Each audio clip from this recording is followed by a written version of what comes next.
Okay, good morning.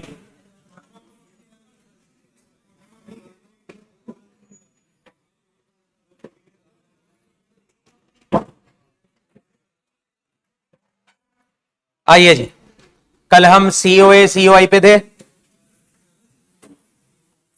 और मैंने ये कहा था कि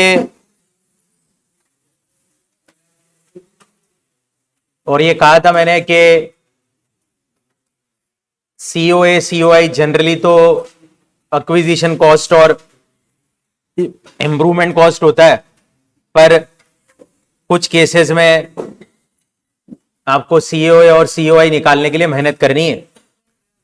उन केसेस में अभी तक अपने 3 या 4 केस हो गए। मेन तो 1401 से पहले वाला केस, एक तो बोनस शेयर, राइट ऑफर, ठीक है। एक और केस पहले पढ़ लेते हैं, फिर एक आध क्वेश्चन पहले करेंगे, फिर आगे बढ़ते हैं। 5वां केस लिखिए, cost of share receive under ESOP oblique sweat equity share.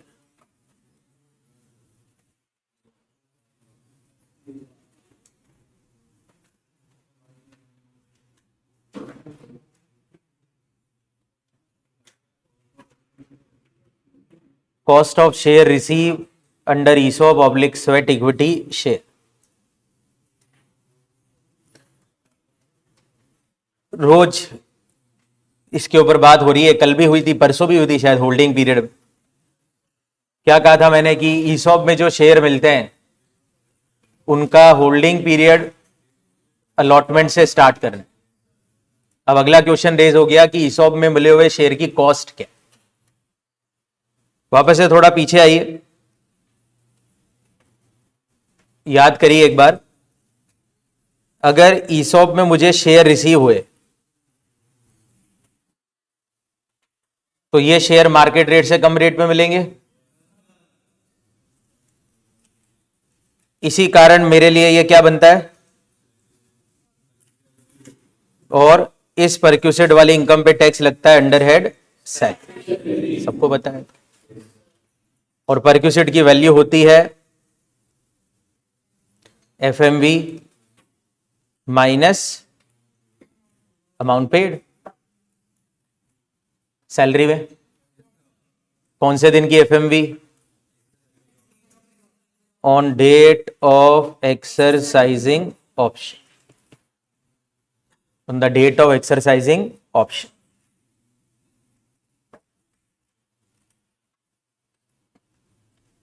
अब इंटरेस्टिंग बात है, अगर ESOP में मुझे शेयर रिसीव हुए और मैंने परक्यूसेट नामक इनकम पे टैक्स दिया, तो ये शेयर जब मैं सब्सिक्वेंटली बेचूंगा तो कैपिटल गेन होगा। वापस से बताऊं, ESOP में शेयर मिलना परक्यूसेट है, मिले हुए शेयर बेचना कैपिटल गेन। बोलो एक बार ले।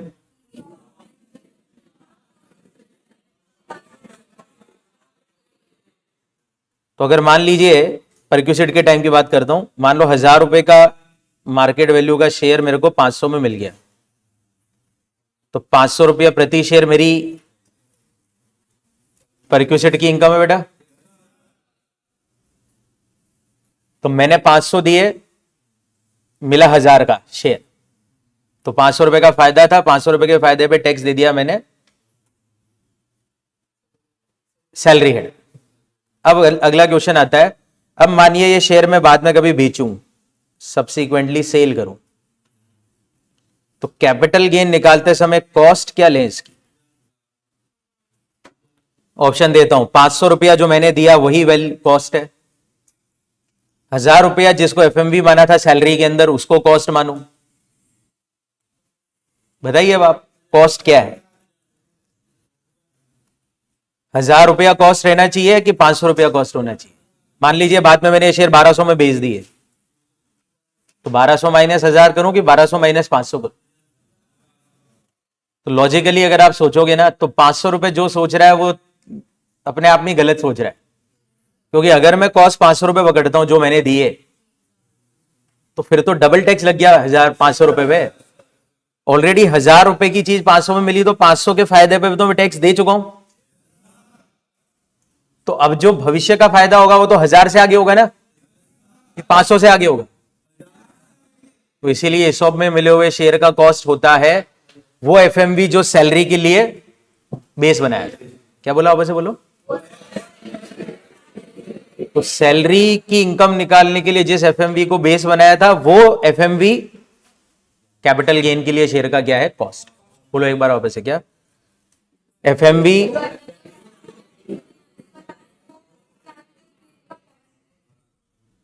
क्या डन है? लिखिए भैया, FMV used for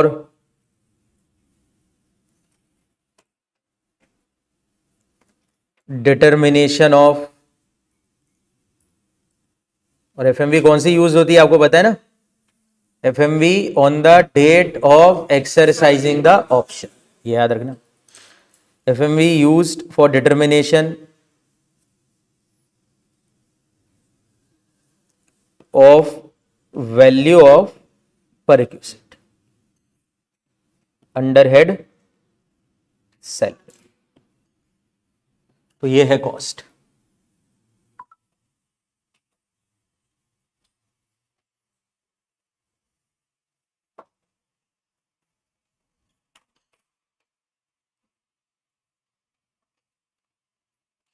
क्या डन है?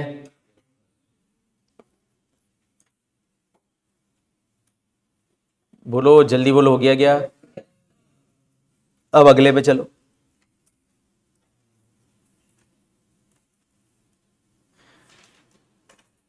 क्वेश्चन करते हैं।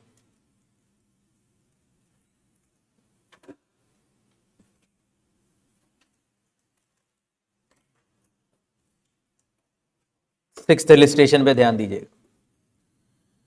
AB company limited allotted 1000 sweat equity share to Shri Chand in जून 2024।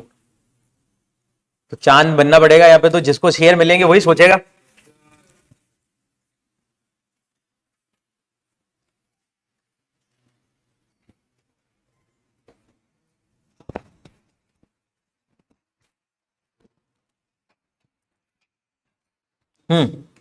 तो अगर मैं सोचता हूं चांद के POV से, तो मैं क्या बोलूंगा भाई? 1000 शेयर 200 रुपए में मिल गए, जबकि इनकी FMV कितनी है? 100 रुपए का फायदा। और ये FMV कौन से दिन की है बेटा? ऑप्शन एक्सरसाइज करने की। FMV उसी मेथड से निकाली है जो सैलरी में डिस्कस था, याद है आपको? FMV का टेबल लिखवाया था मैं। सबसे पहला क्वेश्चन है, बताइए परक्यूसिट की वैल्यू क्या है? तो बहुत इजी है। परक्यूसिट की वैल्यू क्या होगी? 100 इंटू 1000। अबे आ गया आंसर है, पक्का क्या? क्या है बताइए, इसकी वैल्यू क्या है? 100 इंटू 1000। अगला क्वेश्चन पूछा, अगर बाई चांस मान लीजिए चांद ये शेयर बाद में कभी बेचे, तो बताइए कॉस्ट क्या होगी? तो जवाब क्या है बता? बढ़ गया 3 लाख। 300 रुपए प्रति शेयर है ना, 1000 शेयर की कॉस्ट क्या हो जाएगी? तो दोनों ही छोटे क्वेश्चन है, MCQ पैटर्न में बन सकता है हिसाब। बोलिए वापस से बोलिए फटाफट से, क्या बोला पहला point? FMV minus amount paid is equal to perquisite value, और जो ऊपर FMV थी वो इधर कॉस्ट। सिंपल ही है। तो 1 लाख और 3। डन है? आइए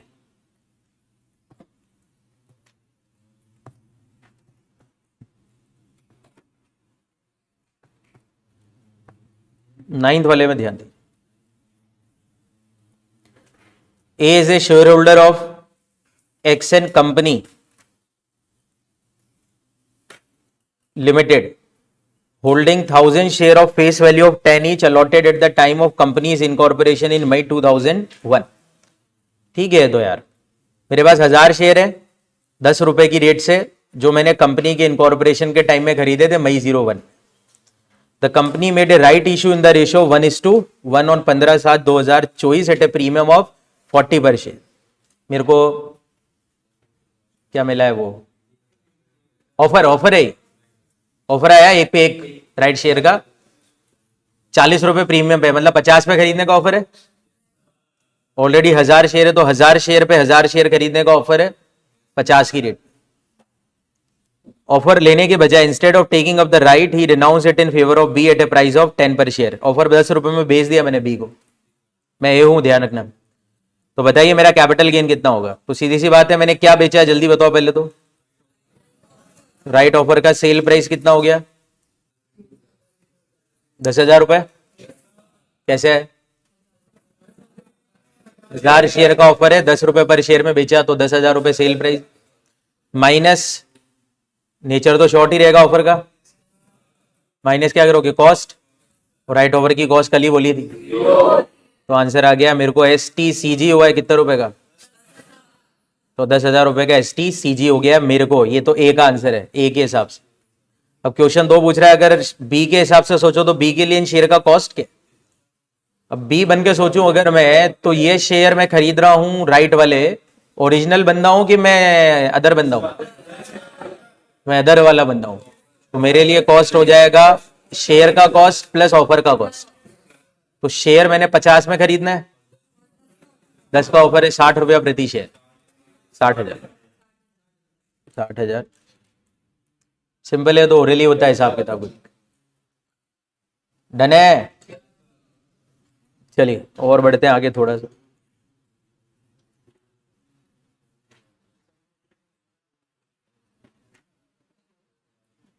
छठा लिखो भाई.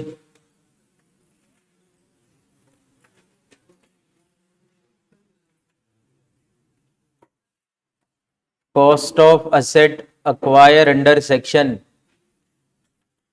49(1). अब कौन सी कैपिटल एसेट की कॉस्ट निकालना चाह रहा हूं, जो 49(1) वाली एसेट है मेरी. बोलो कौन सी एसेट है. अब अगर मेरे को याद आ जाए तो 49(1) मतलब प्रीवियस ओनर से मिली हुई एसेट,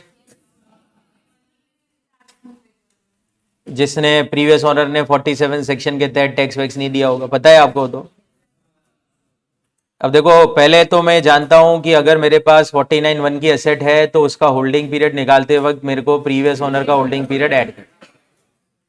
तो पहला जवाब तो मेरे को पता है होल्डिंग पीरियड वाला. अब जवाब नंबर 2 ढूंढ रहा हूं, कॉस्ट क्या है किसकी, 49(1) वाली एसेट की कॉस्ट क्या है. सिंपल रखते हैं, कोई भी कैपिटल एसेट जो मैंने 49(1) में अक्वायर करी है, कोई भी कैपिटल एसेट जो मैंने 49(1) में अक्वायर करी है, उसकी कॉस्ट होती है जो प्रीवियस ओनर की कॉस्ट थी. बताइए क्या है कॉस्ट. मतलब सीधी एग्जांपल है, मानिए मेरे फादर ने एक मकान 25 लाख रुपए में खरीदा था और मुझे वो मकान इनहेरिटेंस में मिल गया है, तो मेरे लिए उस मकान का कॉस्ट 25 लाख ही, जो फादर के लिए कॉस्ट था वही मेरे लिए कॉस्ट. तो लिख देता हूं मैं COA and COI of previous owner. हाँ, पिताजी ने इंप्रूवमेंट करा तो वो भी मेरे को भी लेस करूंगा. अब ये देखो, ये भी इंटरेस्टिंग हो सकता है कि पिताजी ने एसेट खरीदी, फिर इंप्रूवमेंट कराया, फिर मुझे दिया, फिर मैंने भी इंप्रूवमेंट कराया, तो दोनों इंप्रूवमेंट माइनस करूंगा, बशर्ते 1401 के बाद के हो. वो तो लॉ ध्यान ही रखना, अगर मैंने या मेरे फादर ने, या ऐसा बोल देता हूँ मैंने और मेरे प्रीवियस ओनर ने कोई इंप्रूवमेंट करवाया है पर वो 1401 से पहले कराया है, तो लॉ के हिसाब से उसको तो इग्नोर ही करना है. आपको कल पढ़ा था. हाँ, तो COA and COI of previous owner.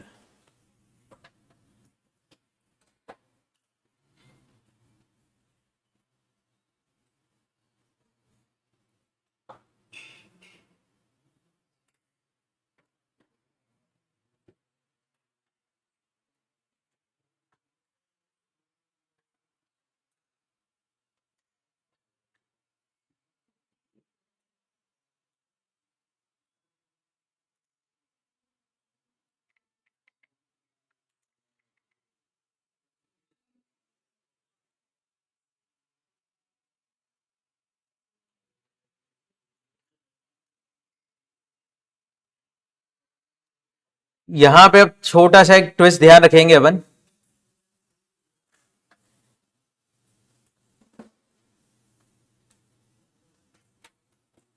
ठीक है ना, देखो 49(1) की एसेट क्या क्या होती है, देखो जैसे एचयूएफ से कोई एसेट मिली पार्टीशन पे, कोई 47 लग रहा हो पीयूएस ऑनर पे, तो मेरे लिए 49(1) की है।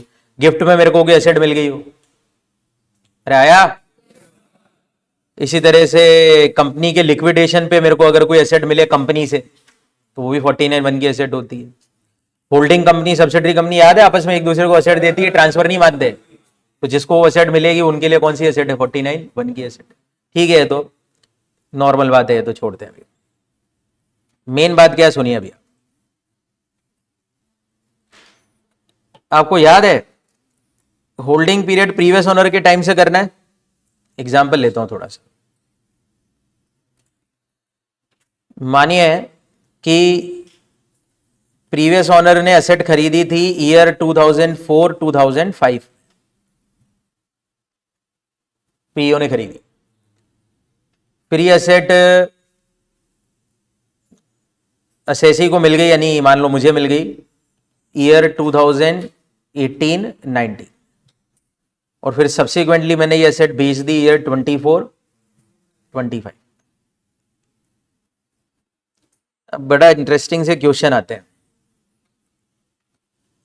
सबसे पहला प्रश्न आता है कि होल्डिंग पीरियड कब से चालू करना है, 4-5 से करना। कॉस्ट क्या लेनी है, जो पीओ की कॉस्ट है, पीओ ने जितने में खरीदी वही कॉस्ट है। अब मान लीजिए पीओ ने ये एसेट खरीदी है 5 लाख, तो जब मैं कैपिटल गेन निकालूंगा 24-25 में, बेची ना, तो जब मैं अपना कैपिटल गेन निकालूंगा 24-25 में, तो मैं इस कॉस्ट को इंडेक्स करूंगा। मान लिया पुराना लॉ चल रहा है, हाँ नए लॉ में तो इंडेक्सेशन होता ही नहीं है, बताइए। गेन लॉन्ग है तो मैं इंडेक्सेशन करके गेन निकालूंगा 24-25। लैंड और बिल्डिंग हो तब तो ऑब्वियसली फिर मेरे पास ऑप्शन भी है करने का, नए लॉ के अंदर भी। तो अब मैं जब इंडेक्सेशन करूंगा तो मैं क्या करूंगा, कॉस्ट मल्टीप्लाई बाय कौन से ईयर के नंबर से, 24-25, 363 डिवाइड। अब यहीं पे डिवाइड में खेल खराब हो जाता है। अगर आप फॉर्मूला देखोगे इंडेक्सेशन का, तो मैंने क्या लिखा है, डिवाइड कौन से ईयर के नंबर से करना है, जिस साल एसेट मुझे मिली। लैंग्वेज पढ़ो अच्छी तरह से, एसेट हेल्ड बाय एसएसी, ये लिखवाया मैंने। अब अगर मैं अपना पीओवी लगाऊं तो मुझे एसेट, मैं एसएसी हूं ना मैं, तो मुझे तो एसेट कब मिली है, तो डिवाइड 18-19 के नंबर से होना चाहिए लॉ की लैंग्वेज के हिसाब से। देखो एसएसी को कब मिली उससे डिवाइड कर, तो मुझे एसेट कब मिली, 18-19 में। बोलो ना।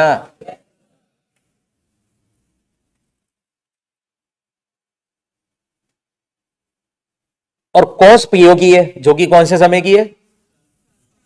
तो बड़ा विचित्र सा खेल है, समझने में बड़ी दिक्कत आती है लोगों के अंदर।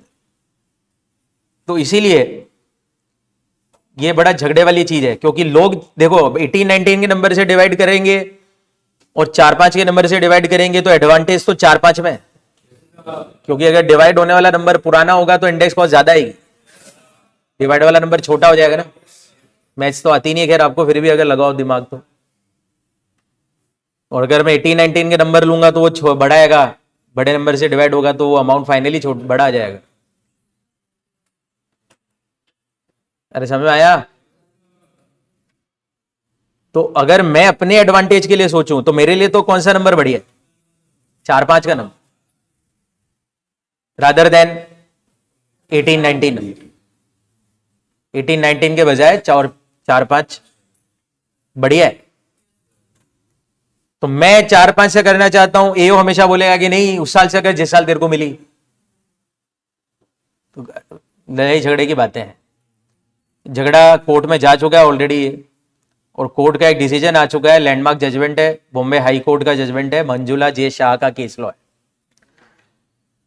वैसे सुप्रीम कोर्ट के जजमेंट लैंडमार्क होते हैं क्योंकि उसके ऊपर कोई कोर्ट नहीं है, पर इस जजमेंट को आया काफी समय हो गया और चैलेंज नहीं किया है किसी ने भी। इसका मतलब है कि हाई कोर्ट का जजमेंट भी क्या बन चुका है, लैंडमार्क, क्योंकि अगर अपील नहीं की गई है तो फिर सब लोग मानने लग गए इस जजमेंट को। बोलो। तो बड़ा इंटरेस्टिंग सा एक केस बन गया मेरे सामने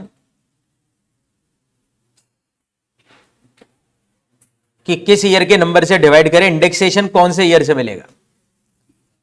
तो मंजुला जे शाह में कोर्ट ने, बॉम्बे हाई कोर्ट ने असेसी का साथ दिया है और कहा है कब इसे इंडेक्सेशन करो, प्रीवियस ओनर के टाइम से। 4-5 रटना थोड़ी ना है यार, एग्जांपल है तो मेरा, पीओ के टाइम से इंडेक्सेशन करो। लॉजिक भी सही है क्योंकि कॉस्ट भी तो आप पीओ की बेस बना रहे हो, तो कॉस्ट तो आप पीओ की बेस बना रहे हो जो 4-5 की है, और इंडेक्सेशन आप 18-19 से दे रहे हो तो 20 की महंगेगा क्या यार, ये कौन सा लॉजिक हुआ।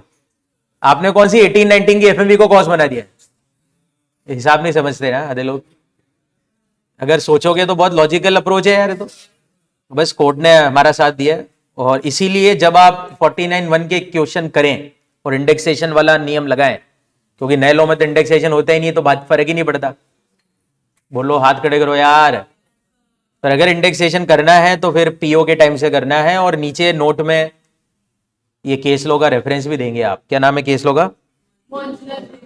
मंजुला जे शाह का केस लॉ है, तो वो भी अपन इसी के नीचे एक बार लिख लेते हैं, क्योंकि ये केस लॉ भी हमें इफेक्ट करेगा। लिख लो, ये बनाओ benefit of indexation.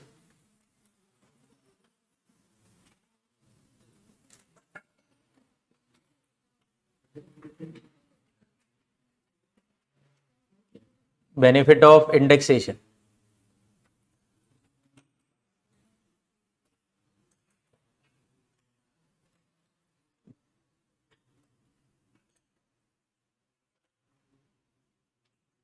Bombay High Court, Manjula J. Shah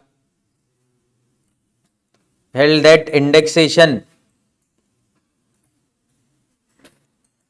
cost of acquisition in case of gifted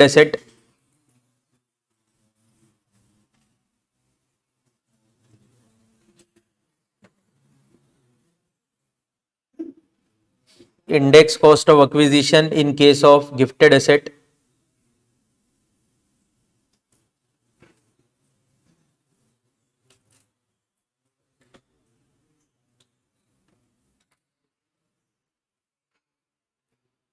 लिखा है तक?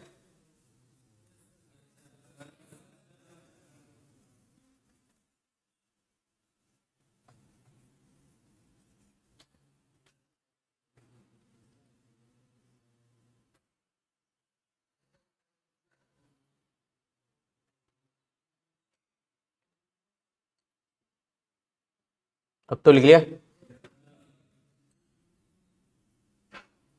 Index cost of acquisition in case of gifted asset has to be computed with reference to the year in which previous owner first held the asset. कौन से year से indexation करना है? जिस year से प्रीवियस ओनर ने asset held करी थी, जिस ईयर से प्रीवियस ओनर ने एसेट हेल्ड करी थी।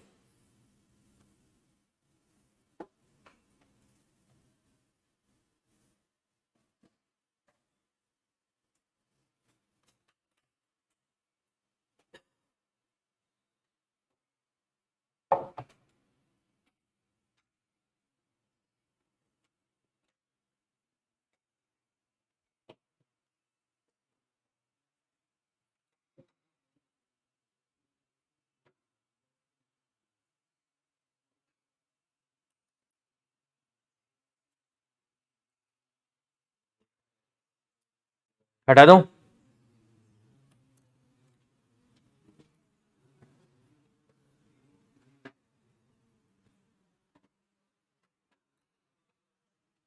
क्लियर है सबको? आइए जी।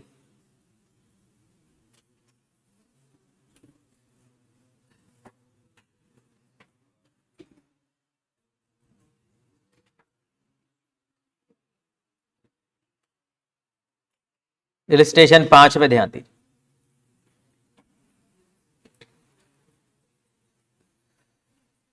Mrs R sell a plot of land on 21/4/24 for ₹50 lakh. बेचा है 50 लाख में प्लॉट मैंने। She inherited the plot from her grandfather on 1/4/12। दादाजी से मिला था 1/4/12 को।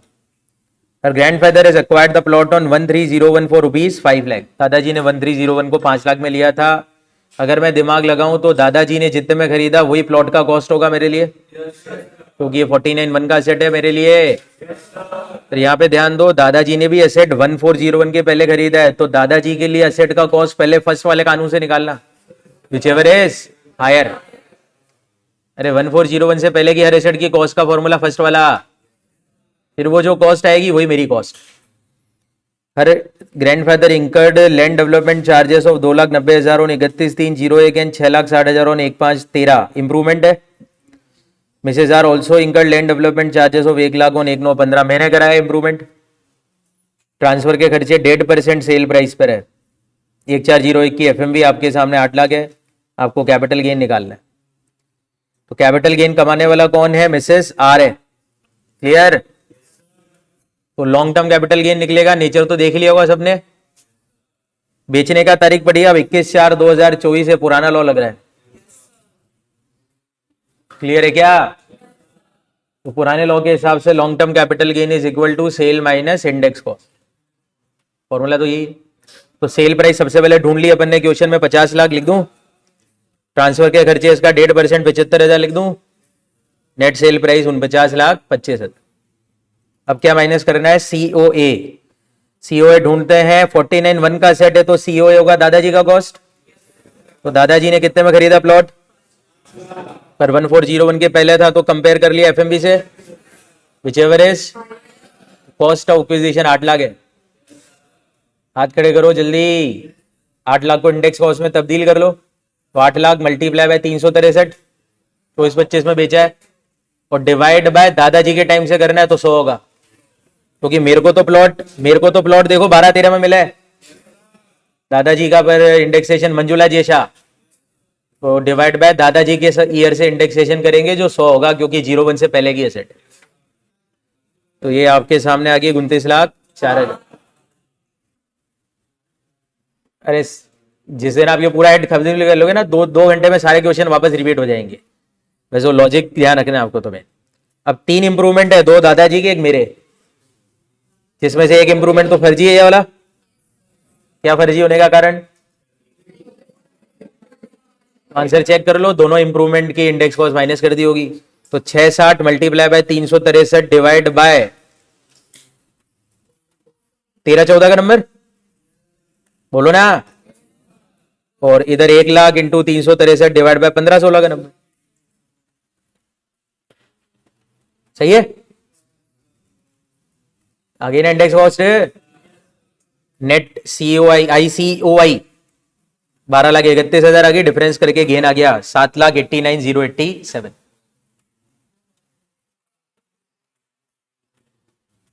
अबे हो गया क्या? नोट रिलेवेंट बन जाएंगे जो भी नोट होंगे वो. तो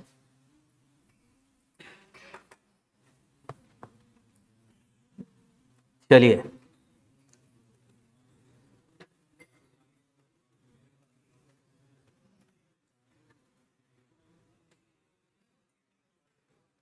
क्या है point number?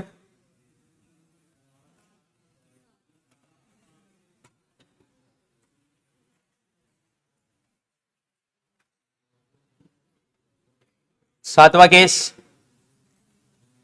Cost of share of amalgamated company. ठीक है, 1000 बार बात बता दी पहले ही. अमालगमेटेड कंपनी के शेयर जो मुझे अमालगमेशन के कारण मिलते हैं उसके होल्डिंग पीरियड में पुरानी का होल्डिंग पीरियड ऐड करना है. पहला लॉ. दूसरा लॉ, ये शेयर जो मिलते हैं इस पे कोई टैक्स नहीं देना क्योंकि ये 47 का लेन देन है. कल पढ़ाया था. पर आगे जब ये शेयर बेचूंगा तो गेन लगेगा. कौन से शेयर बेचूंगा? अमालगमेटिंग के कि अमालगमेटेड के? किसके शेयर बेचूंगा? अमालगमेटेड के. तो जब मैं अमालगमेटेड के शेयर बेचूंगा तो गेन लगेगा. फिर इसका कॉस्ट क्या होगा? सिंपल है. अमालगमेटेड कंपनी के शेयर जो अमालगमेशन के कारण मुझे मिलते हैं उसका कॉस्ट होता है जो अमालगमेटिंग कंपनी के शेयर का कॉस्ट. बोलिए क्या था जो? ठीक है, तो cost of share of amalgamated company receive due to amalgamation.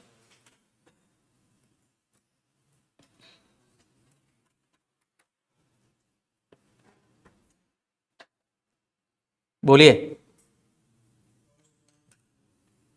Cost of share of amalgamating company.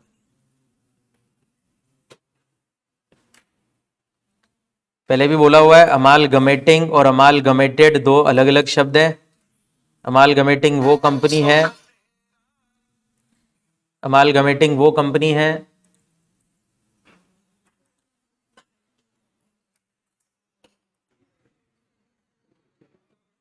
चलिए जी, 7 पॉइंट हो गए हैं, 8वें पॉइंट की तरफ अग्रसर होइए। ये 2-3 एक फर्जी फर्जी पॉइंट और बता दे तो वो याद है, डिवेंचर को मैं शेयर में कन्वर्ट करा लूं तो होल्डिंग पीरियड में डिवेंचर का जोड़ लूंगा और इसे ट्रांसफर भी नहीं मानते हैं, पर जब वो शेयर जो मिलेंगे वो तो बेचूंगा आगे कभी। तो जो शेयर मुझे कन्वर्जन ऑफ डिवेंचर के कारण मिले उनका कॉस्ट क्या होगा? जो डिवेंचर का कॉस्ट था वही उन शेयर का कॉस्ट। अरे बराबर है, सेम लॉजिक। प्रेफरेंस शेयर अगर मैंने इक्विटी में कन्वर्ट करा लिए तो जो कन्वर्टेड इक्विटी शेयर है, जो प्रेफरेंस का कॉस्ट था वही इक्विटी का कॉस्ट। आया क्या? तो point number 8, cost of share receive due to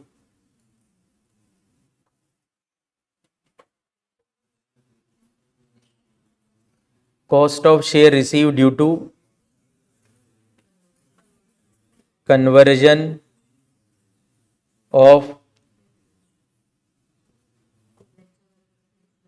debenture oblique preference share into share।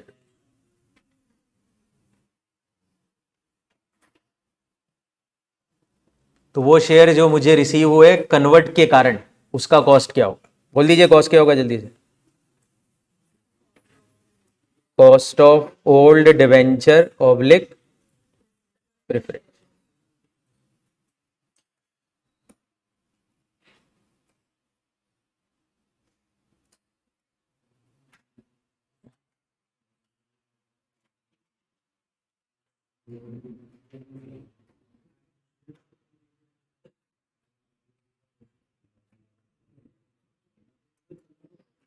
Ninth case,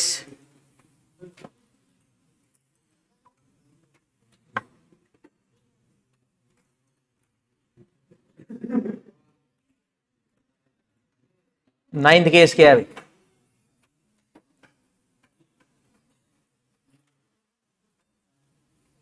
याद है आपको वो वाला केस में आ जाता है अभी, वो क्या नाम है, इन्वेंट्री को कैपिटल एसेट में कन्वर्ट करना। तो पहला नियम तो ये था कि जैसे ही मैं अपनी इन्वेंट्री कैपिटल एसेट में कन्वर्ट करूंगा सेक्शन 28 लगेगा और एफएमवी को बीएनपी की इनकम बनाएगी। दूसरा सीधा सीखा था कि वो जो कैपिटल एसेट अभी मैंने कन्वर्जन के कारण जनरेट करी है उसके होल्डिंग पीरियड स्टार्ट करना है कन्वर्जन के दिन से। लिखवाया था कन्वर्जन के दिन से, है ना, ध्यान रखना। अब फाइनली आता है कि वो जो कन्वर्टेड चीज है,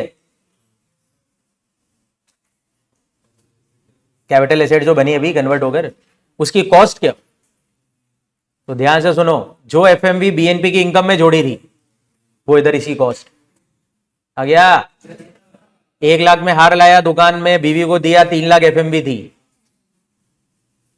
तो 3 लाख रुपए बीएनपी की इनकम बनी और वही 3 लाख रुपए इस हार की कॉस्ट है। आगे कभी बेचेंगे तो कैपिटल गेन के लिए कॉस्ट 3 लाख आ गया। बाबा से बोलो ना, क्या आ गया बोलो? 3 लाख पागल हो गया? जो एफएमवी उधर था वो इधर कॉस्ट। तो cost of capital asset generated due to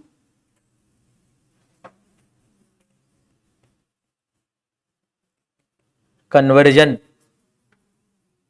of inventory into CA।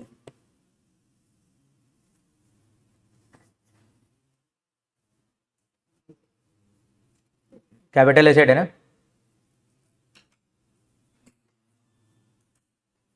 Cost of capital asset generated due to conversion of inventory into capital asset.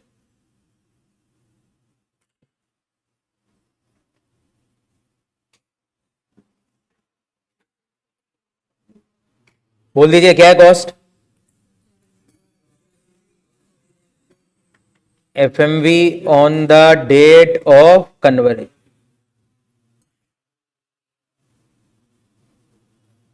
FMV on date of conversion.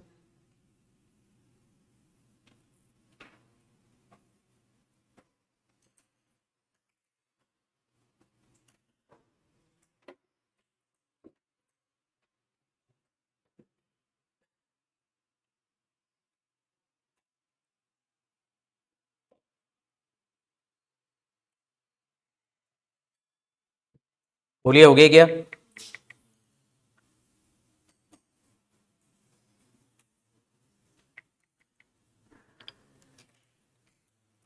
Done है मेरे ख्याल से तो. बोल दीजिए हो गया.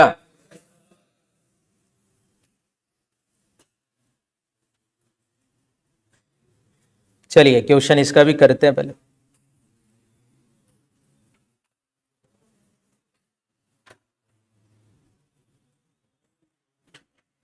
ये अच्छा क्वेश्चन है, थोड़ा ध्यान देना आप. लिस्टेशन number 7.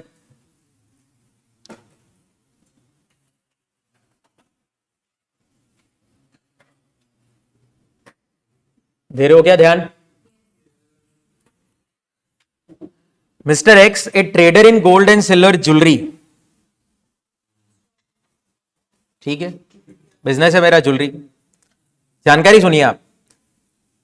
14 May 2023 X purchase 100 gram of gold bullion the rate of 30,000 rupees per 10 gram as stock in trade. तो 14 मई 23 को मैंने 100 ग्राम सोना खरीदा. गोल्ड बुलियन मतलब वो सिक्के विक्के हो सकते हैं. तो 100 ग्राम गोल्ड बुलियन खरीदा. क्या रेट पे खरीदा? 10,000 रुपए पर 10 ग्राम, मतलब 3 लाख का माल हो गया.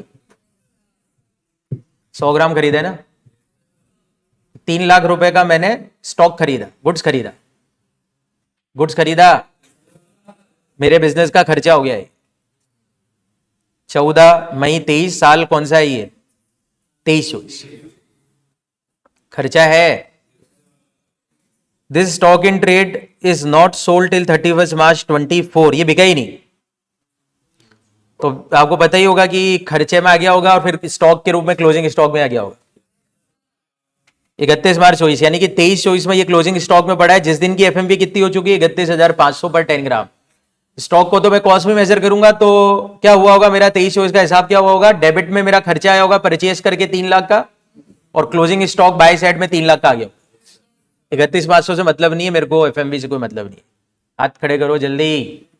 देखा जाए तो 23-24 में बीएनपी में इसका जीरो इफेक्ट पड़ा होगा मेरे, क्योंकि डेबिट में परचेज आया होगा 3 लाख तो डिडक्शन मिला होगा, और क्लोजिंग स्टॉक के ऊपर टैक्स लग गया होगा. इनकम है वो. अरे बोलो ना, टैक्सेबल इनकम में जुड़ गया होगा ना बीएनपी की. तो मैं बोल सकता हूं जीरो इफेक्ट इन 23-24